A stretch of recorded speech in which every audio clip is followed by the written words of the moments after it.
this happened, then that happened, and it caused a bunch of other things to happen.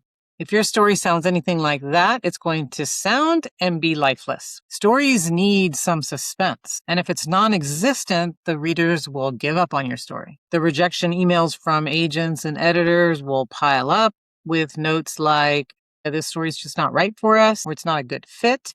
And what they mean by that, who knows? But one thing that you can check is, does it have any suspense? Or are your scenes sort of flat and boring and not really going anywhere? So there's two kinds of stories that we want to write that are good, that readers will read. One is one that they'll read when they're just bored and they're like, okay, I'm just going to read this story. And the other one is one where they're dying to come back to your story. They can't wait to find out what happens next. And that's the kind that you want to write. And the best way to do that is to implement a plot device that I am going to share with you in this video. So let's get started. You have a story to tell, but you don't know where to start. Let me show you how to free your story. I teach you how to write and how to dig deep in your soul to release your story and make a difference in the world. Welcome to the Amante channel. If you are new to my channel, then welcome. I'm really happy to have you here. I started this channel like 4 years ago in order to share what I know, what I learned, the mistakes that I made, and how to help you avoid those same mistakes. So welcome, and let's get started talking about this amazing plot device that I want to share with you. Before I do that, though, I am going to tell you a story. I'm going to read it, okay? After writing unsuccessfully for years, spending sleepless hours after work trying to write a novel publishers would want, I was one rejection away from packing it all in, from getting a real job and letting the ink dry up for good. I'd lost the spark, and maybe I never had it to begin with. That night, walking through the city under a miserable drizzle, I ducked into a bookstore I'd never been to before. It was one of those ancient places. The smells kind of dusty and, decaying paper, with shelves that groaned under the weight of all the old books. And in a dusty corner, wedged between a leather-bound Milton and a stained manual on auto repair, I found it. It wasn't a book on writing. It had no title, no author on the spine, just a slim black volume with a single strange symbol on the cover. It was a perfect circle with a crack running through it. Inside, the pages were filled with dense, handwritten script, detailing not a story but a method, a forgotten plot device. It was a technique for creating a kind of suspense so potent, so deeply unsettling, it felt less like a literary tool and more like a dangerous secret. And now I had it. It would transform my writing forever. Okay, so as I'm probably sure that you guessed, this didn't really happen. This was an AI created story. And I'll tell you why I did that. Like, why did she put this into AI? Why in the world is she reading this to me? So there's a reason for that. And that is because I wanted to demonstrate the sympathetic mirror. Okay, so what in the world is that? This is the plot device that I want to talk to you about. And so what it does is it creates reader interest. This is the very first and important thing for you to remember, is that the sympathetic mirror is going to create reader interest. The second thing is that it makes the reader an active participant in this story. So I'm sure all of you, I assume if you are a writer, you could picture yourself in that. You could picture yourself walking into a bookstore and finding this, dusty book, and with the magic, the magic in there, the secret that you're looking for. And third, it builds a world that is normal, sounds normal at the beginning, but then something changes that changes the character's life forever, right? So something odd happens and it's kind of unexpected, but it changes the character's trajectory through the story. So the sympathetic mirror creates instant and unbearable suspense to know what's going to happen next. And they can't wait to go on to the next page to find out.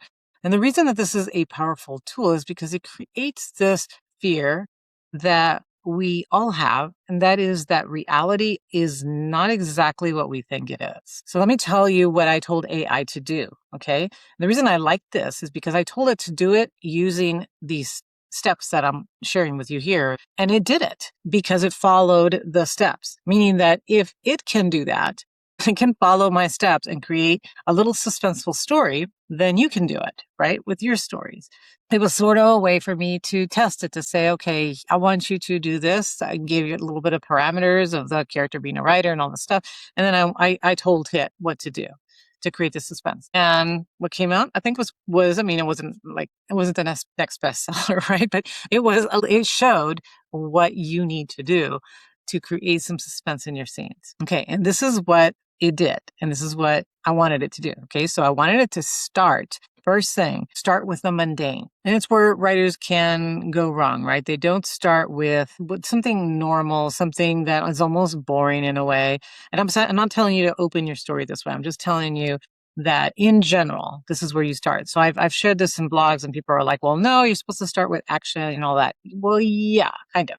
But you have to start, I mean, the ordinary world of the character, right? This is old. It's been told, recommended many times. Start with the ordinary world. And the reason that you want to do that is because you are setting your character and your reader into what is normal. This is what's expected. You can't shock a reader. You can't do something unless they know really what it was like before, right? Before things changed. So you want to shatter your reader's reality, but first you want to establish it. So I'm not a big horror reader, hardly ever read it, but obviously I've read some. And really the real Dean Koontz is one of my favorite psychological thriller writers. One of the things I learned from him is that the real psychological horror doesn't come from like things that are exploding or attacking us, but it comes from trusting everyday life and then realizing that we shouldn't have trusted it at all. And a lot of, suspense novels or people who are adding suspense to their novels kind of jump the gun. They have that body in the first page or a mysterious character arrives in the first chapter and the reader doesn't really know what to do with that. Like they don't really have a feeling about it. So for the sympathetic mirror to work, what you want to make sure that you're doing is setting it or starting with a sort of boring, almost painfully mundane scene. You have to make your reader kind of comfortable. Like this is my character's normal life. My character's almost bored with his comfortable life. Describe the morning routine, maybe in excruciating detail. Maybe standing there in front of his coffee maker, listening to the sounds, the smell, is tired, hard to open his eyes. Here's the same, birds in the background. Here's the same whistle of a train going by. Just the same routine again and again and again. Whereas, rides the same commuter train in the same seat each time, each day. These are not just details that you're adding. I mean, obviously they are, and you want those details, but they are anchors. They're chaining your reader to your ordinary world or the character's ordinary world. And it feels regular, it feels normal, it feels solid and predictable. Like you could picture yourself there. Yeah, that's how my life is. Every morning I do this, right? And that, and that, and that, and that. It's something that like the reader's like, okay, yeah, this is his normal boring life. But you need to do that. You need to show the stability of this character's world. You want the reader to feel that texture of that ordinary life, of the rhythm of a boring job, of the predictable conversations, which in a way is sort of comforting, right? It's sort of the comfort of those habits that happen regularly. And the goal is to do this long enough that the reader feels comfortable with it. Like, yeah, this is the way things are. So the protagonist feels bored and kind of comfortable, but the reader feels comfortable. Then when you're going to hit them with something different, it's going to be shocking, okay? Because you've set the rules now. This is the way that life is. This is the way that's supposed to be. This is the way it goes every single day. Everything is normal. We can look at movies like Gone Girl, where they kind of go to great lengths to establish that mundane routine of her life. So they're, Nick and Amy's, normal financial strain of their life. They moved to Missouri, I think it was. There's kind of some resentments hiding under the surface that we can maybe relate to if we've been married and we have some resentments. But it all feels kind of normal, just like normal marriage stuff. And we kind of, we feel comfortable with it, because we've all experienced something like that. We kind of like a little bit of flawed character. So it's like, okay, yeah, they're not the perfect couple, but it's just normal life. But it's this normality that makes Amy's disappearance actually so jarring to us. It's not just like an event that happened, but it's a rupture to their life, to their routine. All of a sudden, She's disappeared. And so that reality that we've come to expect is now something has slashed it. Another kind of really great sort of slow burn is The Others. And it doesn't start with ghosts or anything like that. It starts with like rules. The house has to be dark, the doors have to be closed, and it's all normal because there's children with photosensitivity or child with photosensitivity inside. It kind of establishes these strict rules, the mundane, and the reality for these characters. And the horror here comes from not, a huge rupture like with Gone Girl, but it comes with sort of this slow creeping feeling that the rules of reality are not really what they seem. So the first step then is to create this, okay? Create this ordinary world, the mundane, with many details to make it clear to the reader what this life is supposed to be like before it gets destroyed. The second rule is the unexplained incursion into this wonderful normal world. So this is the first crack in the mirror. And it has to be kind of small and subtle. It has to be something that both the protagonist and the reader kind of dismiss. So it's not like a ghost that all of a sudden appears in the hallway and that, it's like, oh, wow, okay. But it's more of like the coffee mug was in a certain place right by the sink, and the protagonist remembers leaving it there and is certain that that's where the cup was. But then all of a sudden it's not there. And so what you're doing is you're preying on the characters and the reader's sort of psychological fear of losing their minds. So you want to create this paranoia, sort of this self-doubt. And it could be just this little tiny detail that violates the norm or violates what we have come to expect and the character has come to expect. So a door that is unlocked when the character is sure that they locked it, or weird sound in a silent house, right? We've seen that or read about that in many movies and seen it in many stories. So the trick here is that the character has to, it has to be kind of deniable. Like the character has to be able to rationalize this in some way. Like saying, well, maybe I was just tired. I thought I locked the door, but I'm pretty sure I did, but maybe I was just too tired and I really did. Or, a sound that they think, well, that sounded creepy, but maybe it was just the wind or it was something else. And the effect of this is going to be that the reader, who is kind of lulled by the mundane as well, is going to kind of do the same. Like, yeah, maybe it was that. The readers are pretty smart. Like they know something's up, but then you're sort of telling them, yeah, okay, maybe it was just that. Maybe it was just the wind. Maybe I was really tired and I thought I locked the door, but I really didn't. So the reader maybe will rationalize it away, just like the protagonist, but you're also planting a little seed, right? The reader, like I said, is smart. The reader probably will remember, wait a minute, did she really lock the door or did she not? Now, if you make it so that the reader is not really trusting the protagonist, they might also wonder, did she lock the door? Did she not? But it is pretty effective because it almost is like you're making your reader an accomplice here and gaslighting the character, like especially if you kind of know she did, right? But she's thinking she didn't. You're making your reader an accomplice in your story as well, or a participant in the story. You're manipulating their perception of reality just like you're doing for the protagonist. This is incredibly, I think, difficult to do, which is why I have a lot of respect for suspense and horror writers, which is something that I don't really do myself. Because I think it's really challenging to do, because you're tricking your reader in a way, but you're also not. So anyhow, it's really good. Okay, so let me share another story that I saw when I was young. I probably should have never seen this. Definitely should have never seen this, but it was called Rosemary's Baby.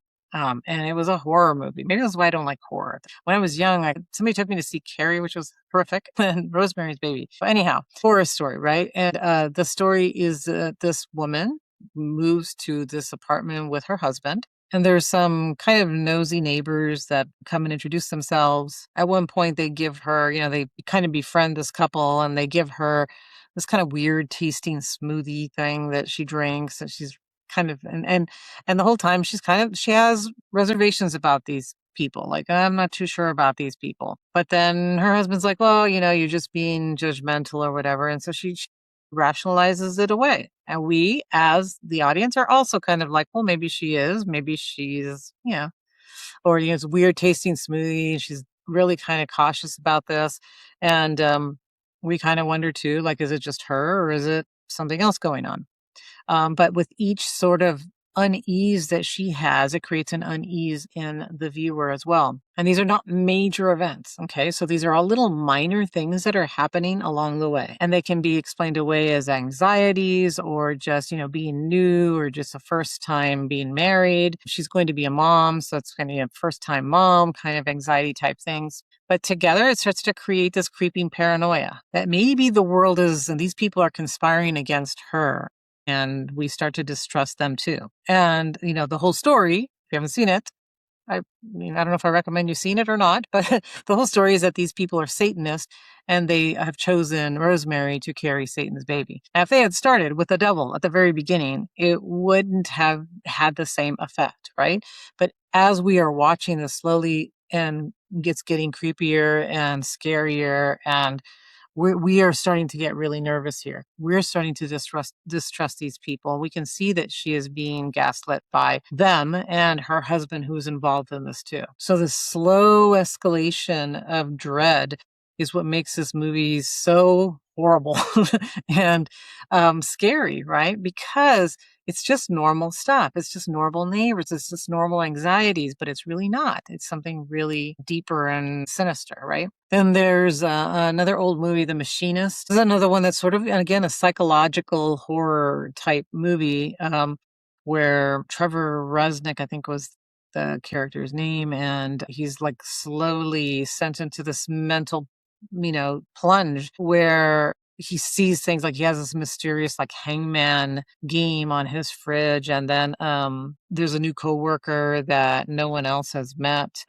He starts to lose a lot of weight, and that's kind of an incursion into his own body. And so the film uses all these illogical events to mirror kind of the psychological collapse of this man, and it makes you question his sanity and everything else that's happening on the screen. So is he just kind of haunted by something, or is his mind unraveling? Is it him, or are things really actually happening to him? Somebody trying to make him crazy, or is he just his mind? Again, is there's this plunge in his mind that is happening. So it's this power of uncertainty that makes us really just kind of question what's going on, makes us nervous, and makes us, it creates that suspense. And if you're thinking, okay, well, like you, I am a romance writer, I'm a women's fiction author. How am I going to do this? Well, we do it all the time too. So let's just look at a very recent book, right? So not an old movie, but Colleen Hoover's It Ends With Us, book and movie. So at the very beginning, when the two characters meet, everything seems great, right? She grounds us in the ordinary and the normal and the finding a new love and falling in love with them. So Ryle doesn't start out as this cruel woman beating man. If he had, she wouldn't have been interested in him. Neither would we as the readers. But because she presents him as a nice guy, as a kind guy, as somebody who's concerned about her, then we trust it, right? We feel like lulled into the normal relationship mundane. The first time that he slaps her, in fact, it appears to be an accident. We think it could be an accident. She thinks it was probably an accident. So it's easy kind of to sweep that incident under the rug and just say, wow, okay, he feels really bad. He accidentally hit her. It could happen, right? So we start to think that he loves her. He didn't mean to do it, but it does leave a little hint of a doubt, right? Just a little bit like, wow, that shouldn't have happened. And it's kind of disturbing, and it makes us realize that things maybe aren't going to be as perfect as they seem. So it's this foreshadowing feeling that we have that it's not, the actual event, but it's just the first little step. So Hoover is slowly dropping these hints that things might not be as, the character might not be as trustworthy as we think. And that's what you're doing. You're not scaring the reader with a monster at the very beginning. You're scaring them actually with the feeling that, no, there are no monsters, but you're kind of imagining the monster. The world is just breaking apart on its own.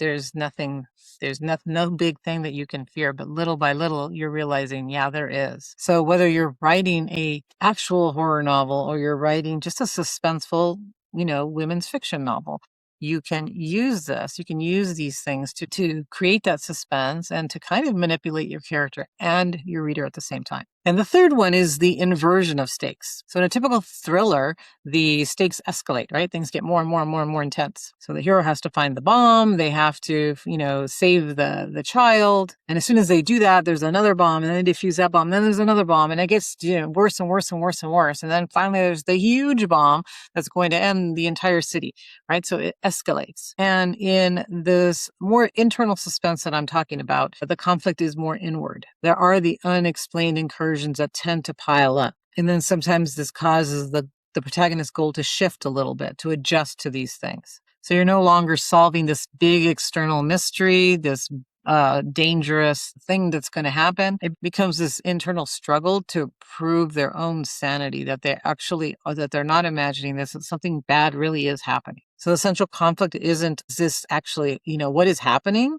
It's more of, am I going crazy? And can I actually trust my own feelings? And this is way worse, right? It's way worse when the characters can't even trust themselves. When they start to distrust their own mind, or when they, are being tested or test themselves, like leaving objects in a certain place just to make sure that I really did leave it there, right? Or as things happen, they write notes to themselves to remember, I did this, to prove that they're not imagining things. And at this stage, some writers will actually turn their allies against the character, so that the allies are also starting to distrust this person, because they're like, well, what's wrong with them? Why are they thinking this? Why are they doing this? So even though they may not be involved, they may not be purposely doing something to the character, they start to distrust the character. So they're like, well, maybe this person does need help, right? They might tell them things like, you're just working too hard. Why don't you relax?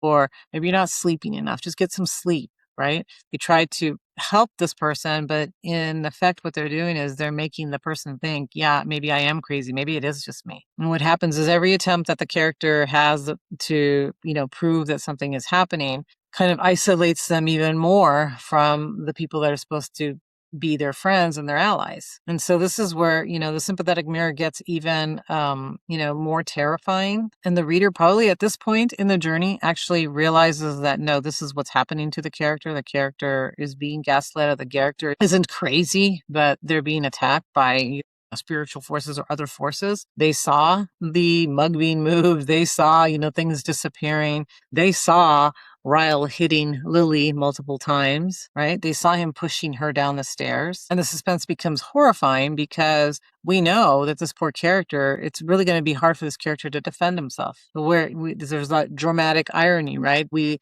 know that the truth, right, of what's happening to this character, and we see the world kind of closing in on them because they're convinced that the character is mad, right? There was, and this is kind of like the entire premise of another John Carpenter's In the Mouth of Madness. If you've seen that, so the protagonist is an investigator trying to find a missing horror novelist. And so the external goal, of course, is to solve the case and find out where this person is. But as he enters this town that seems kind of normal, but a little bit out of like the character's own books, right? So out of their own novels, this just seems like this really bizarre town. The goal kind of inverts. So he's no longer actually trying to find the man that's missing, but he's fighting to kind of hold on to his own sanity and to believe that he's actually a real person, that he's not an actual character in this author's novel. So really kind of interesting and bizarre, really kind of a cool movie if you haven't seen that. So In the Mouth of Madness. So look it up. It's interesting, especially for us writers. Okay, so a lot there, right? And again, I tend not to write a lot of this, but as we see It Ends With Us, as a non-horror writer, are also actually including some of this, or can include some of this type or this powerful tool into your own writing. So the sympathetic mirror, I think, is powerful because it doesn't just scare the reader, but it makes them question like everything that is happening. So you're not creating like contrived conflict, but something that's coming naturally from the story and the characters that are in the story. And it's making you and the protagonist doubt everything. And again, the reason that it's so effective is because of that primal fear that we have, that the world may not be as it seems. And the scary thing, and maybe the beauty of it, is that that's true, right? We deep down know that the world is not how it seems. But at any moment, our perfectly orchestrated life can be turned upside down. It could change with the loss of a job, with the death of somebody that we care about, with a terrible accident, a pandemic. We just saw that, right? It turned everybody's life upside down, or maybe just a natural disaster. So we're really victims of circumstances, and we know this, and we fear this. So we're perfectly willing to go along with a story where, yes, things seem natural, and all of a sudden something happens that turns everything we believe upside down and cracks a fissure into this character's life. So to use this plot device, then what do you do? What am I telling you to do? How do you do this? What did I tell the IAI tool to do? This is what I told it to do. First, build an unshakable, mundane reality. So anchor it in the mundane. I told it a little bit more about, being a writer and writing a book and all that. So, okay, I told it a little bit more, but just anchor it in this mundane thing that a writer would be doing. Introduce a small, deniable crack in the reality. So something unexplained, right? So here's this unexplained book that has something that is going to change this author's life. Third, turn this conflict inward. So make the character fight for their own sanity and the real story. So the inversion of stakes, right? So this author, not the AI one, but that one, but that last one I told you about, In the Mouth of Madness, he has this external goal, and then all of a sudden it's turned completely around when he starts to wonder if he's actually a character in the book, which is really weird, right? You think you know who you are, well, all of a sudden, am I really that, or am I just a character in a book? So you're you're inverting the stakes here. So this is both simple and complex, and I think it's probably a lot of fun to write and then rewrite it and then have readers read it and see what did they think? Did you achieve your goal of creating this very suspenseful scene and making, maybe the characters and the readers and everybody a participant in this, all which have the effect of making the readers want to turn the page. Now, is this the only tool? Like, again, I wrote this for a blog and I had people comment saying, well, no, there's different ways to do this. Obviously, there are different ways to create suspense. This is one way to create suspense. It's just one tool for you to use to put away and say, maybe in this book, I want to use this tool to create the suspense, to create some mystery, to create some questions about my character's sanity. It's not something you want to add to every book, but it's something that it could work really well in some books. I think it worked well in all those movies that I mentioned. It worked well, and It Ends With Us because, and especially if you read the book and then watch the movie does a really good job of creating that doubt because we're seeing it through her perspective, right? But then at the very end of the movie, when she realizes, no, he's being abusive, right? And she's sitting in her car and now she's revisiting each one of those scenes and she sees it how it really happened. So right now that was her realization at this point. This is how it actually happened. She actually sees it. But for a while, she was tricked. I'm losing my mind. He didn't really mean to do that, right? Really loves me. For some books, for some stories, it's really, really an effective tool. So think about it, use it if it helps. If you enjoyed this, if it's been helpful for you, then I ask you, like always, please like and share the video with other people. Please leave me a comment. I will get to the comments as soon as I can. Honestly, I do. I know sometimes it takes me 2 or 3 days, but I do come back to my videos as much as I can. I am, full-time teacher, college instructor, writer. And I make these videos for you. So I am totally interested in hearing from you. But again, sometimes just be patient. It takes me a little bit of time, but I do come. I personally respond to it. Nobody else does. So it's me. All right. Have a great week, and I'll see you again next week. Bye.